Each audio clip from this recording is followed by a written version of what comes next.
the winter of 1883, in South Charleston, West Virginia, men working for the United States government cut a shaft down through more than 30 feet of packed earth. They were digging into a burial mound that had stood beside the Kanawha River for 2,000 years. Near the bottom, they found 11 skeletons. 10 of them were ordinary. The one at the center was not. The frame was wrong, proportions that did not match the bodies arranged around it. A skeleton the government's own record could only describe as very large. The remains of what one man on the dig called a once most powerful man.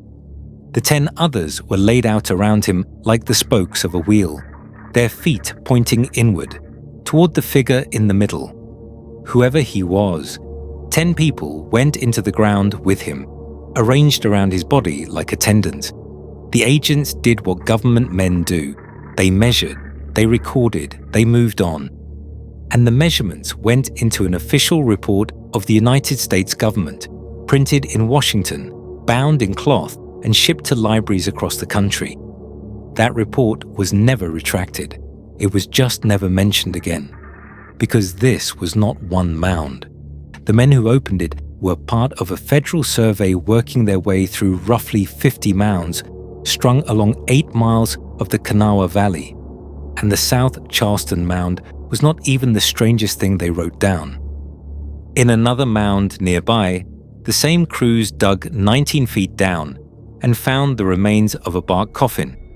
Inside it, according to the survey's own published account, lay a skeleton 7.5 feet in length and 19 inches across the shoulders, with 6 heavy copper bracelets on each wrist. Stop and sit with that sentence for a second. It does not come from a tabloid or a blog or a late-night radio show. It comes from the 12th annual report of the Bureau of Ethnology, published by the Smithsonian Institution in 1894. So here is the question this entire video hangs on. Why does the institution's strongest denial that anything unusual was ever found rest on top of its own survey?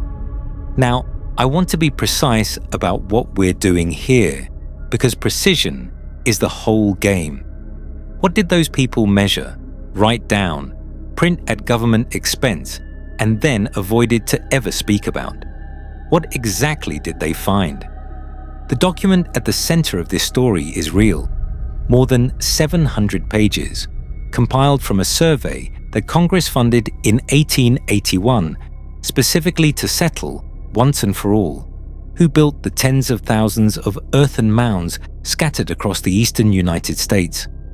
The Bureau's field agents opened thousands of them and collected over 40,000 artifacts. You can read the report today. The Smithsonian itself hosts the scan, and the evidence we will walk through tonight comes in 4 categories, and I want you to keep score as we go. Federal field reports with named agents and named mounds, county newspapers of the era with dates and mastheads, a Lenape oral tradition written down by a Moravian missionary in 1819, and a Cherokee tradition published, and this is the part I cannot get over, by the very same Bureau of Ethnology, under the very same roof. This is the story of the report the Smithsonian wrote, and stop telling.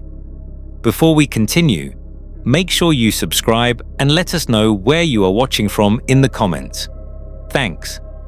I have a document of that report sitting on my desk right now, and I want to say this plainly before we start.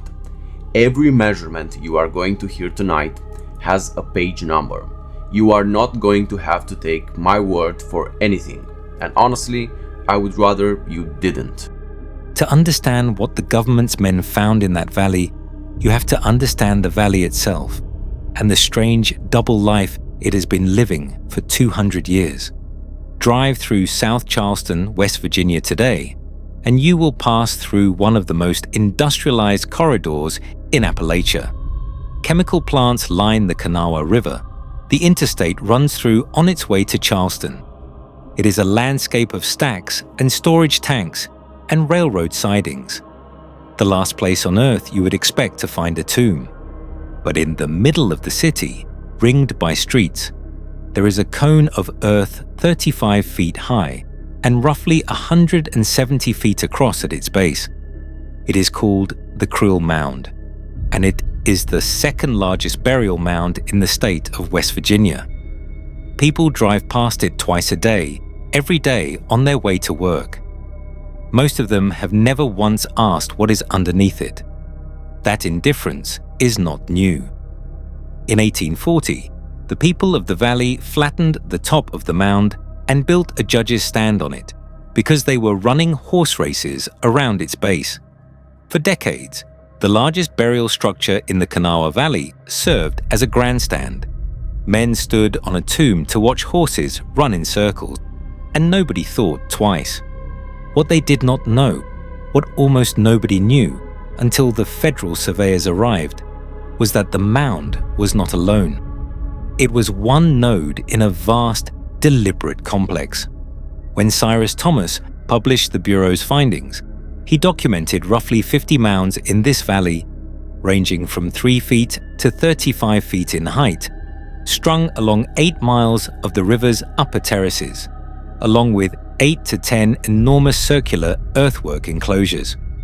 The Creel Mound itself had been placed with surveyor's precision, sitting between 2 of those so-called sacred circles, each one about 556 feet in diameter. Whoever built this valley did not pile up dirt at random. They were executing a plan on a scale of miles, without metal tools, without draft animals, without writing, as far as we know. Modern archaeology attributes this complex to the Adena culture, a people of the woodland period who flourished in the Ohio Valley after about 500 BC. The Creel Mound itself was likely raised sometime around 250 to 150 BC, which means that when the Romans were fighting Carthage, somebody in West Virginia was supervising the placement of a tomb between 2 geometric enclosures longer than a modern aircraft carrier. And I want you to think for a moment about what it actually takes to build a 35-foot mound with no machinery of any kind. There were no wheelbarrows in this valley. There were no iron shovels, no carts, no draft animals. Horses would not return to this continent for another 17 centuries. Every pound of that mound came up from the floodplain in a basket, on a human back, one load at a time. A structure like the Creel Mound represents seasons of coordinated labor, and that labor was not survival work. Nobody eats a mound, nobody shelters in it. An entire community chose, season after season, to carry a hill into existence over the body of one man, and then walked away and left it standing against the sky. That is not behavior you organize around an ordinary person. That is behavior you organize around someone the whole valley agreed mattered more than the harvest. And then, for 2,000 years, the valley forgot who he was. The grandstand and the horse races were just the final insult, the place where the forgetting became complete. In 1881, Congress decided to find out who. It established a division of mound exploration inside the Smithsonian's Bureau of Ethnology with a single mandate: settle the mound builder question. And in 1883, the Bureau's man arrived in the Kanawha Valley. His name was Colonel P.W. Norris, working under Professor Cyrus Thomas of the Smithsonian. And what he did next is the reason this video exists. Norris and his crews sank a shaft straight down through the top of the Creel Mound. Near the summit, they found 2 skeletons. Then they kept digging, down through 30 feet of earth that had been carried to that spot basket, by hand, 20 centuries earlier. At the very bottom, on a prepared floor of white ash and bark, they found the burial the entire mound had been built to contain. 11 people, 11 skeletons wrapped in elm bark, laid out in an arrangement nobody on that crew had ever seen before. One skeleton lay at the center. The other 10 radiated outward from it like the spokes of a wheel. Their feet pointed toward the man in the middle. And that central skeleton was, in the words that have come down to us from the excavation, badly decayed, but unmistakably the remains of a once most powerful man. A man named A.R. Sines, who assisted on the dig, did what the others apparently would not commit to print. He measured the central skeleton where it lay and recorded a length of 6 feet, 8 3/4 inches. Now hold that number up against its own century. Census and military records of the era put the average American man at roughly 5 feet 7 inches. The figure at the bottom of the Cryell Mound had more than a foot on the men who dug him up. The laborers standing in that shaft in 1883 were looking down at a body taller than anyone most of them had ever met in their lives. And here is the detail I keep coming back to, the one that has nothing to do with size.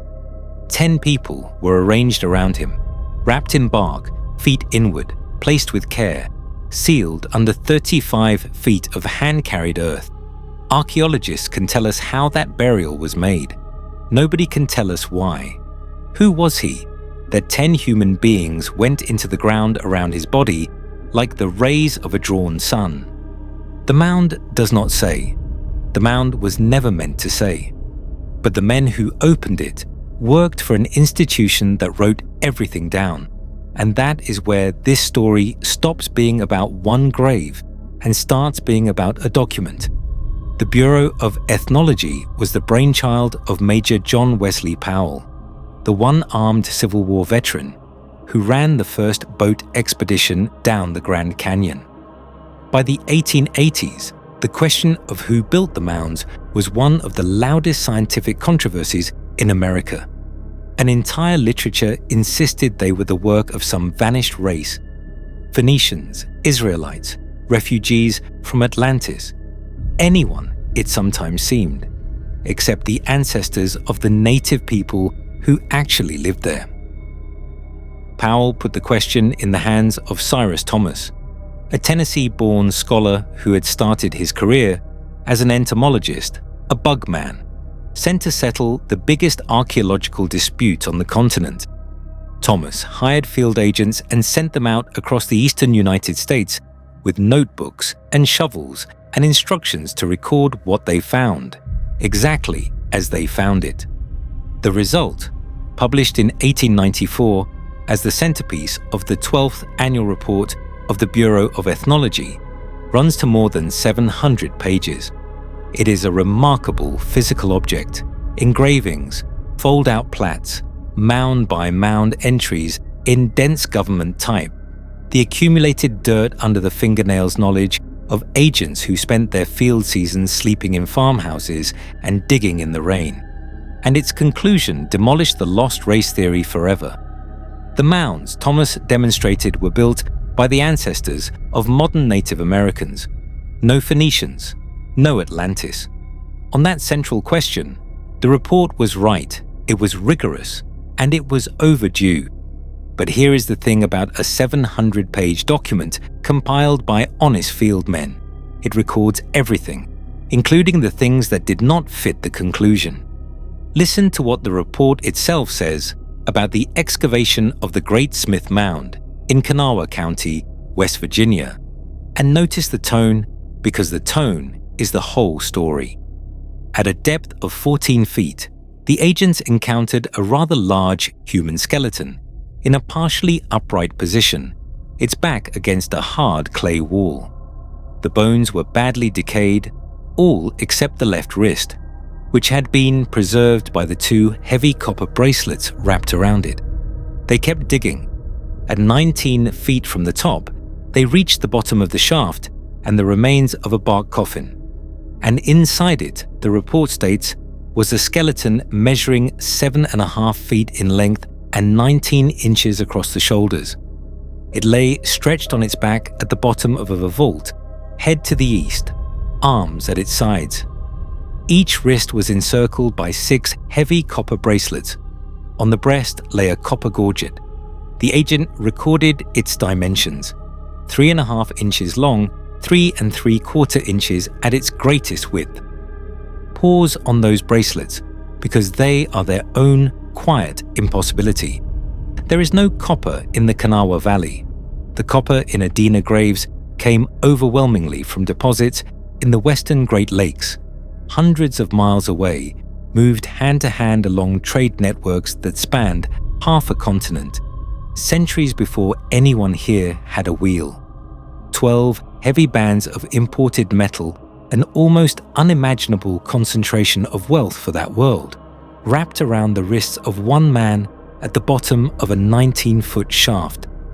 Whoever he was, people who lived their entire lives without metal tools poured a fortune in metal into the ground with him, and then buried it so deep that it took the United States government to bring it back into the light. Read that passage again and notice what is missing. There is no exclamation point. There is no commentary.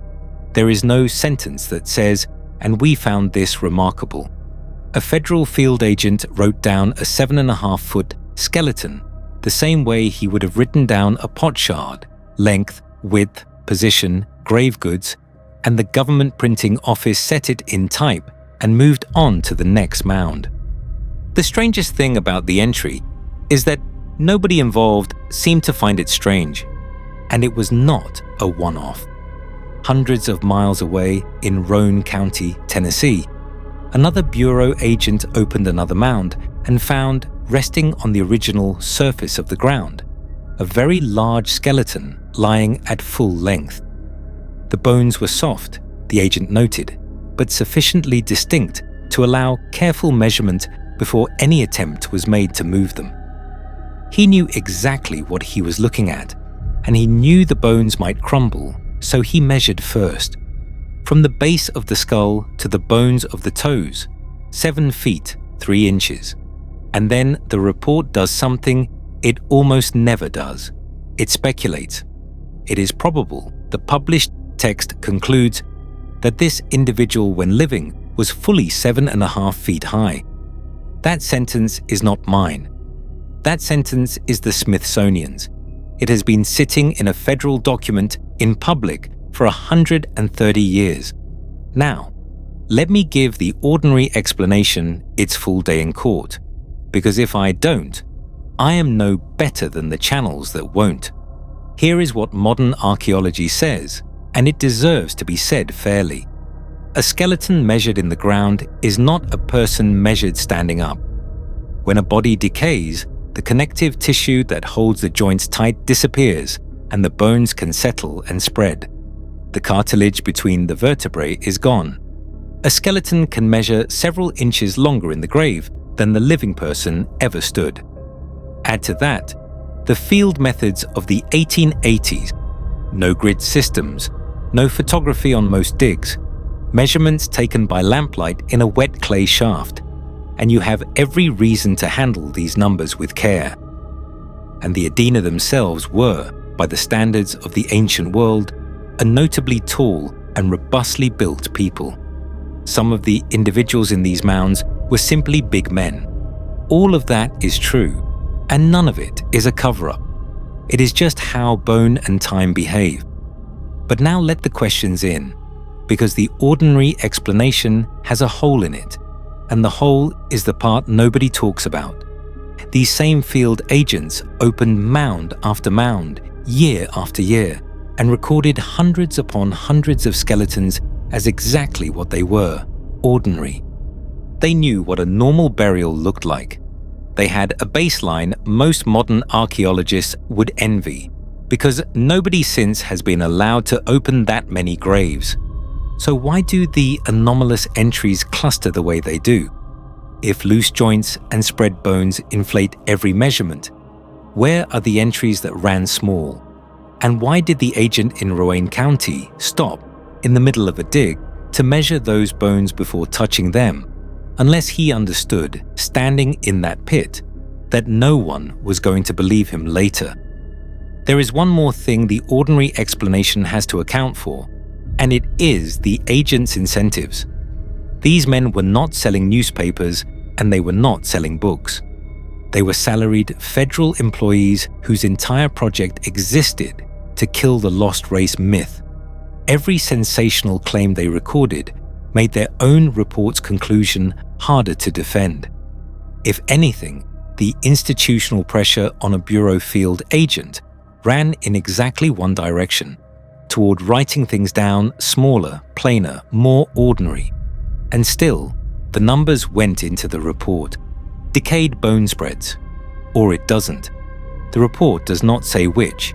And incomplete is not the same as wrong, but incomplete is enough to keep this door open. I am not going to tell you a race of giants built these mounds. I don't believe the evidence gets us there. I am telling you that trained federal employees wrote these numbers down in an official report, and in 130 years, no one has ever explained them away. Those are two different claims, and the second one is just true. Now we leave the federal record and step into murkier water, and I am going to tell you exactly when we do, because the line between these two kinds of evidence is the line this whole genre keeps erasing. Throughout the second half of the 19th century, American newspapers printed story after story of outsized skeletons coming out of the ground. Ohio, Indiana, Wisconsin, New York, Pennsylvania, and over West Virginia. Farmers leveling a mound for a barn foundation, railroad crews cutting through a ridge, county historical societies with shovels and ambition. The clippings exist by the hundreds. You can pull them from newspaper archives today, with the dates and the mastheads intact. Let me be exact about what those clippings are and what they are not. They are real, physical, datable artifacts, proof of what people in those towns said was found. They are not proof of what was actually found. Small-town papers of that era printed hoaxes, exaggerations, and tall tales for circulation, and they did it constantly. Any channel that reads you an 1885 headline as settled fact is lying to you about what a headline is. But here is the pattern in those clippings that I cannot let go of, and it has nothing to do with the measurements. It is the last sentence. Again and again, the story ends the same way. The remains were boxed up and forwarded to the Smithsonian Institution. And then, nothing. The trail goes dark. In case after case, there is no follow-up story, no museum display, no published analysis. We cannot verify that those shipments were ever sent. We cannot verify they were ever received. What we can verify is where the record ends, every single time, at the doors of one institution in Washington. And if you want to understand why I am this careful, why I refuse to read you a clipping as a fact, this valley itself supplies the warning, and it carved it in stone. In 1838, when the Grave Creek Mound at Moundsville was first tunneled open, a small inscribed sandstone disc surfaced from the excavation. The famous Grave Creek stone, covered in characters that looked like an ancient Old World alphabet. For decades, learned men in Europe and America wrote papers about it. It was read as Phoenician, as Celtic, as runic. It was held up as proof that someone other than native people had built the mounds. It is today regarded by scholars as a 19th century fraud, a fake planted or passed off during the excavation that polluted this entire field for generations. The mound was real, the burials were real. The stone was a lie, and the lie is the part everyone remembered. Keep that pattern in your pocket, because you're about to watch it happen again 170 years later on the internet. Now, by itself, the newspaper trail proves exactly nothing. Most of those finds were probably never shipped anywhere. Some never existed at all. But hold that pattern in your mind. The trail that always ends in the same place. because the man who stood behind those doors is about to enter this story, and he is one of the strangest figures American science ever produced. His name was Alois Hrdlicka. In 1903, he became the first curator of physical anthropology at the United States National Museum, the institution that became the Smithsonian's National Museum of Natural History. For the next 4 decades, he was the most powerful judge of human remains in America. When bones came out of the ground anywhere on this continent, sooner or later, the question went to Hrdlicka. And on the question of giants, Hrdlicka was a wall. He spent his career insisting that no race of giant humans had ever existed in the Americas.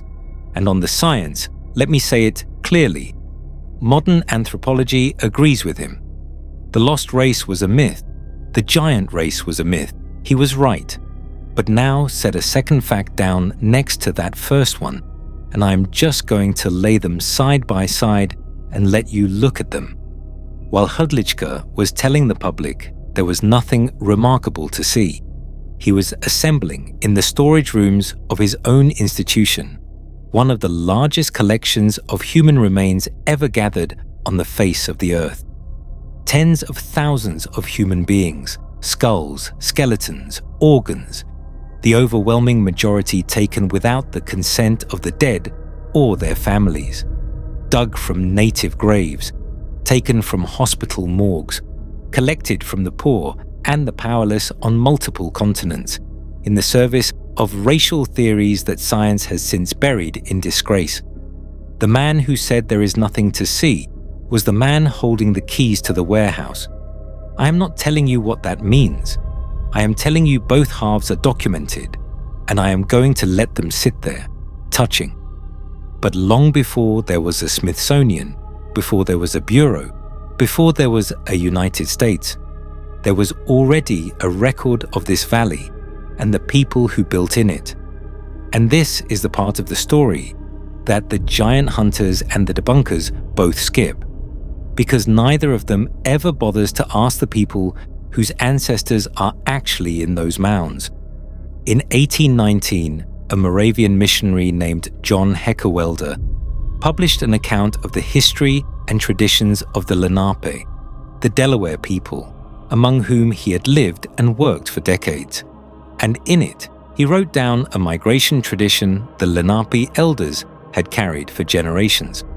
It told of a time deep in the past when the Lenape moved eastward toward the Mississippi and found the far bank already held by a powerful nation the tradition calls the Telegui or Allegheny.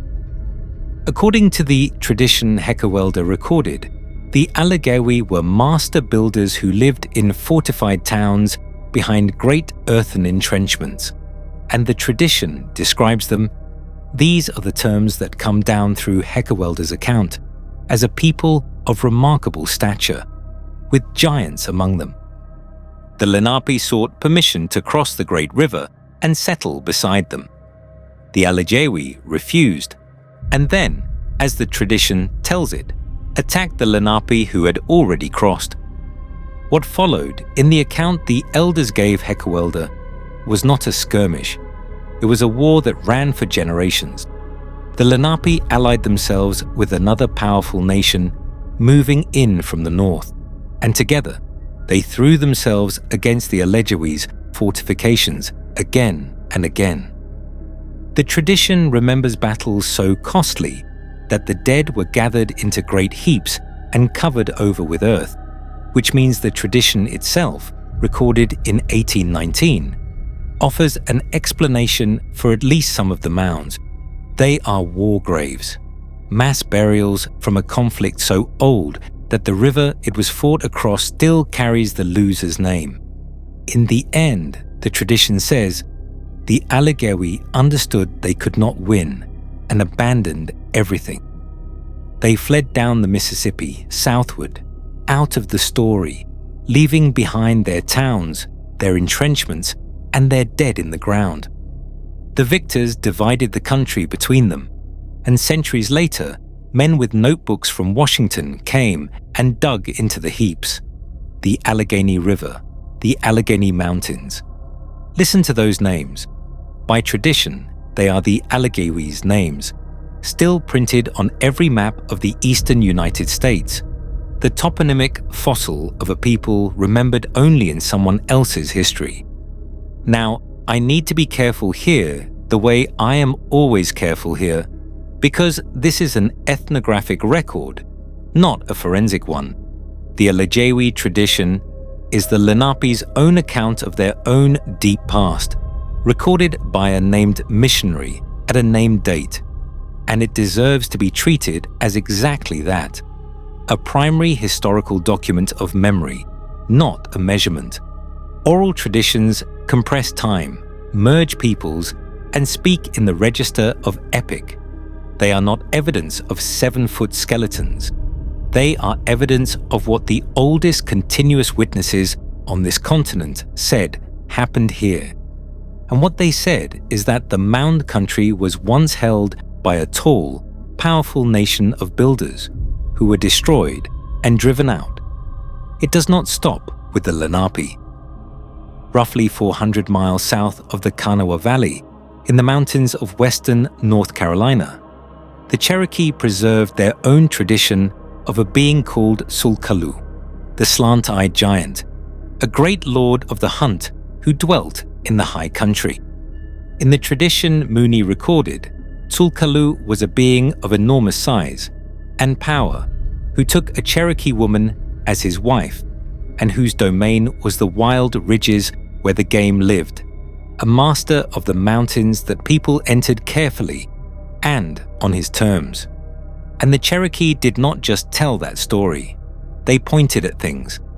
In Jackson County, North Carolina, there is a massive soapstone boulder called Judiculla Rock. The name is an English mangling of Sulkalu, covered in one of the densest fields of ancient petroglyphs in the eastern United States.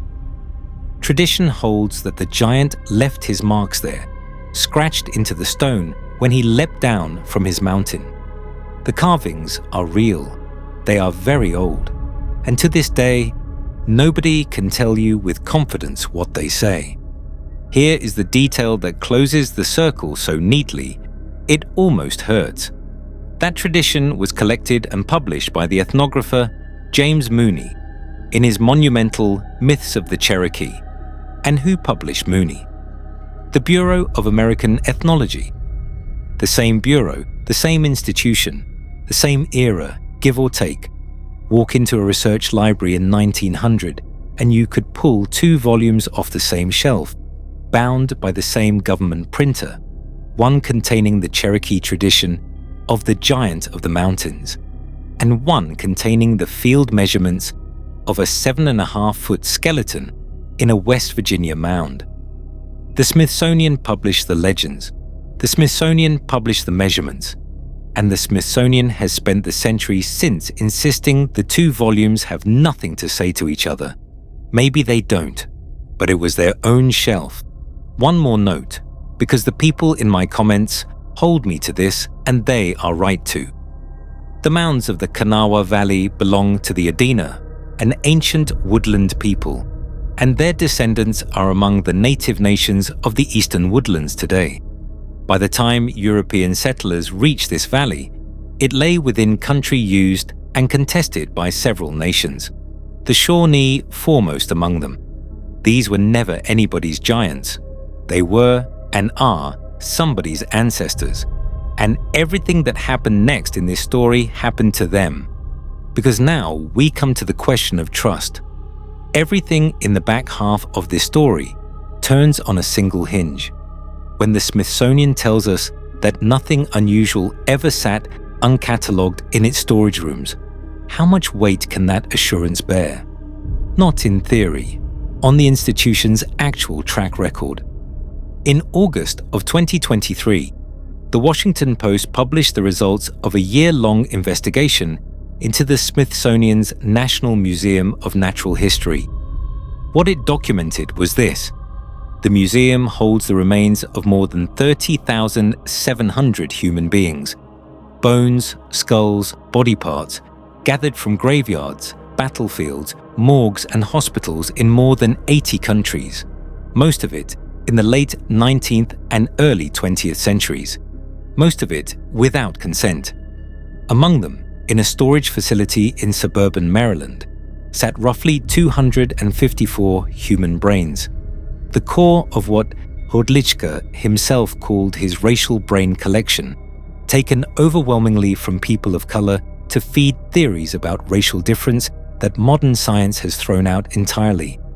A federal law passed in 1989 requires the Smithsonian to offer Native American remains back to their descendants. And yet, by the Post's accounting, of the nearly 35,000 sets of remains the institution gathered, only around 6,300 had been returned or made available to descendants. The rest were still in the drawers. In 2024, the Smithsonian's own task force called the collection a racist legacy that burdens the institution, their words, in their report about themselves. Understand what I am saying and what I am not saying. None of this is evidence of giant bones in a basement. What it is documented proof of something this story has been circling for an hour, that this specific institution kept the remains of tens of thousands of human beings in storage, uncatalogued in the public mind, undiscussed for a century, and confronted that fact only when reporters forced the doors. And think about how an archive that size actually fails, because it almost never fails by conspiracy. It fails by indifference. A crate arrives in 1885 with a county sheriff's handwriting on the lid. It is logged by a clerk, or it is not. It is shelved in a basement, moved during a renovation, renumbered during a reorganization, and 40 years later, the only man who knew what it was is dead. No one destroyed anything. No one had to. The building itself does the forgetting, one fiscal year at a time. That is what makes the repatriation numbers so damning, not as evidence of malice, but as a measurement of the machine. A federal law has required the return of native remains since 1989. More than 3 decades later, the overwhelming majority were still in the drawers, not hidden, just unprocessed. The institution's own task force had to be created after a newspaper investigation to ask what its own buildings contained. So when the question comes, could measured remains from a 19th century mound survey simply vanish into that system, unexamined, unreturned, unmentioned, for 100 years? The answer is no longer speculation. The answer is that for 30,000 documented individuals, that is precisely what happened. The machinery for losing the dead existed. We know because we have now watched it run. An institution that did that with the remains it catalogued. How confident should any of us be about what was never catalogued at all? And right here is where I have to burn down a story some of you came here expecting to hear. In 2014, a viral article claimed the Supreme Court had ordered the Smithsonians to admit destroying giant skeletons. That story is fake. It came from a satire site that invents news. There was no ruling, no admission, none of it. And I would argue its fakeness is the best camouflage the real report ever had. Because now, anyone who mentions the 1894 measurements gets laughed out of the room before a single page is even open. That is the trap this topic sits in, and it is worth naming. The hoaxes are so loud and so stupid that the documents underneath them have become unreadable. Mention the Kanawha Valley, and people hear the fake Supreme Court ruling. The lie did not just spread faster than the truth. The lie ate the truth's credibility on its way past. So strip all of it away, the hoaxes, the theories, the YouTube thumbnails, including "Yes, mine," and walk back to what is left standing when you are done. Because what is left standing is strange enough. The Creel Mound still stands in South Charleston, mowed by the city, ringed by streets, with the traffic of the chemical corridor flowing past it on both sides. 35 feet below its grass, on a floor of white ash, federal agents once found a man with 10 people arranged around his body like the rays of a drawn sun. The mound has been sealed again for 140 years. The commuters at the red light beside it are, most mornings, about 100 feet from where he lay. 60 miles north, in the town of Moundsville, the Grave Creek Mound rises 69 feet, the largest conical burial mound in the United States, raised basket by basket more than 2,000 years ago. Its own history reads like a fable about us, not about the Adena. When local diggers tunneled into it in 1838, they did not reverently study what they found. They shored up the tunnels, set up exhibits among the burials, and charged the public admission to walk inside the tomb. For a while in the 19th century, the largest grave in America operated as a paying attraction, with the dead as the exhibit. And directly across the street from it today stands the Gothic stone wall of the old West Virginia State Penitentiary. The state built its prison facing the tomb. Nobody planned the symbolism. It is simply there. The two largest structures in town, one built to hold the dead in, one built to hold the living in, staring at each other across a two-lane road. And the report, the actual physical report, is still in print, still scanned, still sitting page for page on the Smithsonian's own digital repository, where anyone with an internet connection can read the entry about the bark coffin 19 feet down, and the skeleton 7.5 feet in length, and the 6 copper bracelets on each wrist. Nothing in this story is sealed. Nothing is classified. And I think that might be the most unsettling thing about it, because there are stories that are hidden and there are stories that are simply ignored. And the second kind is worse. A hidden document implies someone, somewhere, thinks it matters. This one just sits there, in the open, unread, while the institution that wrote it answers every question about it by pointing at the hoaxes and changing the subject. Cyrus Thomas's men explored thousands of mounds.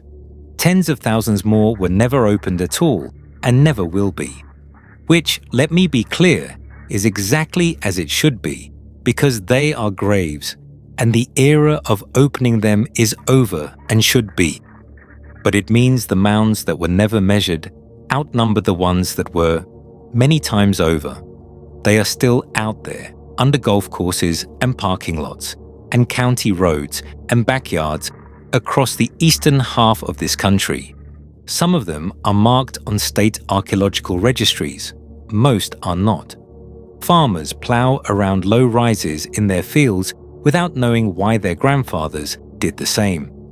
Subdivisions get built over swells in the ground that no one ever surveyed. Every so often, a utility crew or a highway cut clips the edge of something.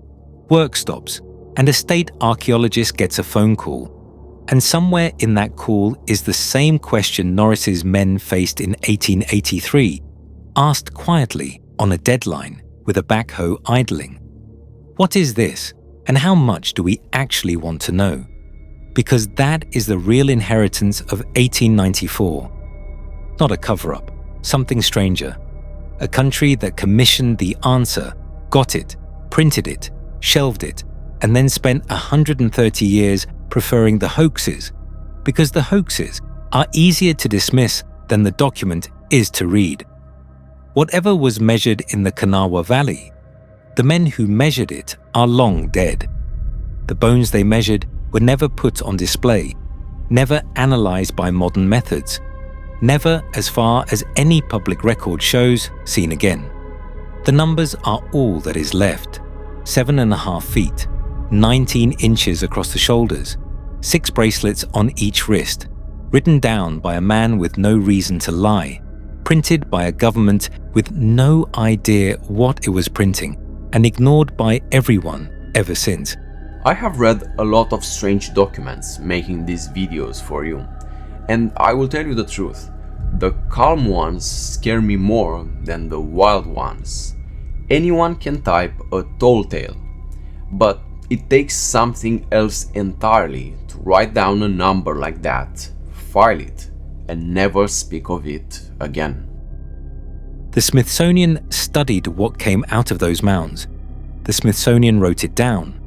And then the Smithsonian went quiet and has stayed quiet in the specific, institutional way that only something with 30,000 bodies in its drawers knows how to be quiet. The report is still on the shelf, page and line. The only question left is the one I genuinely cannot answer for you. In 130 years, why has no one ever gone looking for what it describes? Comment Kanawha below so I know who made it to the end. If this one got under your skin, subscribe, because the next document on my desk is stranger than this one.